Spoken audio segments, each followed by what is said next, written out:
안녕하세요. 민경찬 목사입니다. 오늘 잠언은 6장입니다. 함께 읽도록 하겠습니다. 내 아들아, 내가 만일 이웃을 위하여 담보하며 타인을 위하여 보증하였으면 내 입의 말로 내가 얽혔으며 내 입의 말로 인하여 잡히게 되었느니라. 내 아들아, 내가 내 이웃의 손에 빠졌은즉 이같이 하라. 너는 곧 가서 겸손히 내 이웃에게 간구하여 스스로 구원하되 내 눈을 잠들게 하지 말며 눈꺼풀을 감기게 하지 말고 노루가 사냥꾼의 손에서 벗어나는 것 같이 새가 그물 치는 자의 손에서 벗어나는 것 같이 스스로 구원하라. 게으른 자여 개미에게 가서 그가 하는 것을 보고 지혜를 얻으라. 개미는 두령도 없고 감독자도 없고 통치자도 없으되 먹을 것을 여름 동안에 예비하며 추수 때에 양식을 모으느니라. 게으른 자여, 내가 어느 때까지 누워 있겠느냐? 내가 어느 때에 잠이 깨어 일어나겠느냐? 좀 더 자자, 좀 더 졸자, 손을 모으고 좀 더 누워 있자 하면 내 빈궁이 강도같이 오며 내 곤핍이 군사같이 이르리라. 불량하고 악한 자는 구부러진 말을 하고 다니며 눈짓을 하며 발로 뜻을 보이며 손가락질을 하며 그의 마음에 패역을 품으며 항상 악을 꾀하여 다툼을 일으키는 자라. 그러므로 그의 재앙이 갑자기 내려 당장에 멸망하여 살릴 길이 없으리라. 여호와께서 미워하시는 것 곧 그의 마음에 싫어하시는 것이 67가지이니 곧 교만한 눈과 거짓된 혀와 무죄한 자의 피를 흘리는 손과 악한 계교를 꾀하는 마음과 빨리 악으로 달려가는 발과 거짓을 말하는 망령된 증인과 및 형제 사이를 이간하는 자이니라. 내 아들아, 내 아비의 명령을 지키며 내 어미의 법을 떠나지 말고 그것을 항상 내 마음에 새기며 내 목에 매라. 그것이 내가 다닐 때에 너를 인도하며 내가 잘 때에 너를 보호하며 내가 깰 때에 너와 더불어 말하리니 대저 명령은 등불이요 법은 빛이요 훈계와 책망은 곧 생명의 길이라.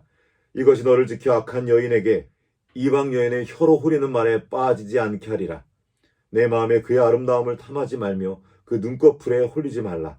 음료로 말미암아 한 사람이 한 조각 떡만 남게 됨이며 음란한 여인은 귀한 생명을 사냥함이니라. 사람이 불을 품에 품고서야 어찌 그의 옷이 타지 아니하겠으며 사람이 숯불을 밟고서야 어찌 그의 발이 되지 아니하겠느냐. 남의 아내와 통관하는 자도 이와 같을 것이라.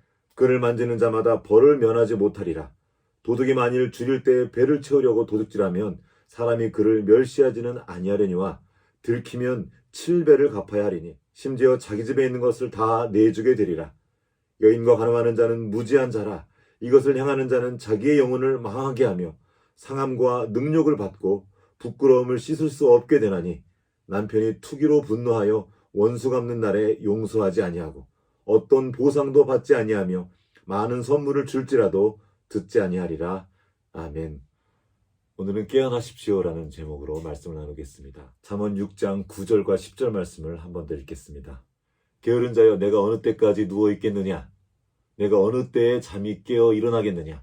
좀 더 자자, 좀 더 졸자, 손을 모으고 좀 더 누워 있자 하면 내 빈궁이 강도같이 오며 내 곤핍이 군사같이 이르리라. 아멘. 잠든 사람은 깨울 수 있지만 깨어있는 사람은 깨울 수 없다는 말이 있습니다. 무슨 말이죠? 잠은 깼지만 침대에 누워서 잠든 척하는 사람은 깨울 수 없다는 말입니다. 일어날 생각이 없는 사람은 깨워도 소용이 없습니다. 누군가 깨워주길 바랄 것이 아니라 자신이 자리를 박차고 일어나야 합니다. 잠은 깨서 일어나라는 말은 들립니다. 하지만 계속 못 들은 채 하면서 좀 더 자자, 좀 더 졸자, 손을 모으고 좀 더 누워있자 하는 것, 이것이 바로 게으름입니다. 게으름은 우리가 마땅히 해야 할 것을 미루는 상태입니다. 그래서 게으름은 약한 것이 아니라 악한 것입니다. 사실상 작정하고 불순종하는 상태이기 때문입니다. 여기 주님의 말씀이 있습니다. 예수님의 달란트 비유 중에 나오는 말씀입니다. 그 주인이 대답하여 이르되 악하고 게으른 종아, 나는 심지 않은 데서 거두고 해치지 않은 데서 모으는 줄 내가 알았느냐? 여기 나오는 악하고 게으른 종은 뭔가 특별히 나쁜 일을 한 것이 아닙니다. 그냥 아무것도 안 하고 내버려 둔 것입니다. 문제는 주인이 그에게 하라고 맡겨주신 일이 있었다는 사실입니다. 게으름은 우리가 마땅히 나타내야 될 생명의 진실을 외면하는 상태입니다. 소명이 아니라 육체의 소욕을 따르는 것입니다. 탐심의 눈을 뜨고 진리의 눈을 감아버린 상태입니다. 진리의 음성이 들려와도 못 들은 척하면서 이전에 하던 습관을 그대로 따르는 상태입니다. 못하는 것이 아니라 안 하기로 작정한 것입니다. 그러면서도 계속 핑계를 대면서 못한다고 말합니다. 그래서 게으름은 못된 것입니다. 못된 것이 몸에 배어서 나쁜 습관, 즉 버릇이 되어버린 것입니다. 몸에 배었다고 그냥 두면 안 됩니다. 힘들어도 고쳐야 됩니다. 이건 남이 해줄 수가 없습니다. 내가 해야 합니다. 우리 각 사람 안에는 하나님께서 담아주신 그 사람만의 생명의 진실이 있습니다. 성경에는 달란트라고도 표현된 이 생명의 진실은 저절로 나타나지 않습니다. 우리가 끊임없이 연습하고 시도하고 움직이며 개발해야 합니다. 예를 들어서 사람에게는 직립보행의 진실이 있습니다. 그러나 직립보행의 진실이 있다고 해서 저절로 걷게 되지 않죠. 아직 다리에 힘이 없어서 걷지 못할 때, 즉 아직 걸을 수 없는 상태에 있을 때 걷기 위해서 끊임없이 시도해야 합니다. 그렇게 수도 없이 넘어져야 걸을 수 있게 되는 것이죠. 우리는 못해서 안 한다고 말합니다. 그러나 실상은 그 반대입니다. 안 해서 못하는 것이죠.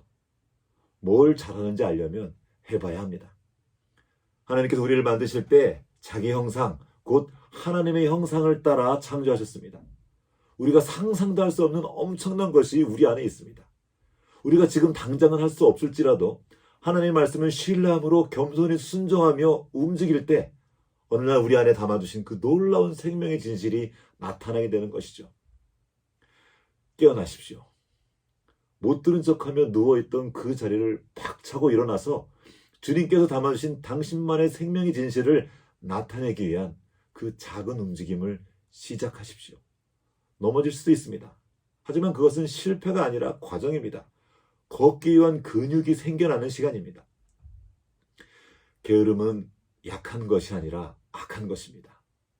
하나님께서 우리의 약함은 도우시지만 악한 것은 심판하십니다. 아직 기회가 주어지고 있는 지금이 바로 깨어날 때입니다. 잠언 6장 4절과 5절 말씀을 한 번 더 읽겠습니다. 내 눈을 잠들게 하지 말며 눈꺼풀을 감기게 하지 말고 노루가 사냥꾼의 손에서 벗어나는 것 같이 새가 그물 치는 자의 손에서 벗어나는 것 같이 스스로 구원하라. 만약 여전히 게으름의 습관이 남아있다면 자리를 박차고 일어나 그 악한 습관을 끊어버리십시오. 이제 깨어달라는 말은 그만하고 깨어나십시오. 그리고 주님께서 담아주신 그 아름다운 생명의 진실을 나타내는 오늘 하루 매일매일이 되시기를 주님의 이름으로 축복합니다.